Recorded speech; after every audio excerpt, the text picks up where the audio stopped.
일본 정부가 내일 초등학교 교과서 검정 결과를 발표할 예정입니다.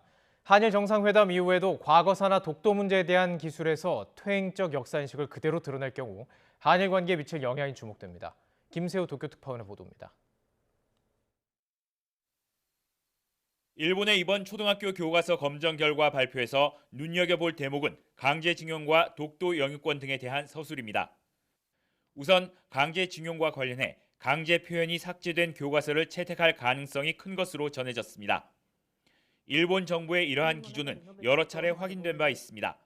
これらはいずれも強制労働に関する条約上の強制労働には該当しないものと考えておりまして、これらを強制労働と表現することは適切ではないと考えております。 한일 양국이 강제징용 해법을 발표하고 정상회담에서 전면적인 관계 복원을 추진하고 있는 가운데 일본의 역사인식 후퇴가 확인되는 셈입니다.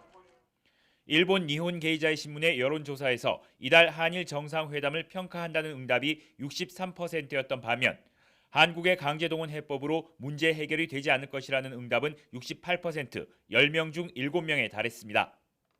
독도 영유권의 경우 일본 고유의 영토, 한국의 불법 점거라는 왜곡된 표현을 더 많은 교과서에 채택할 것으로 알려졌습니다.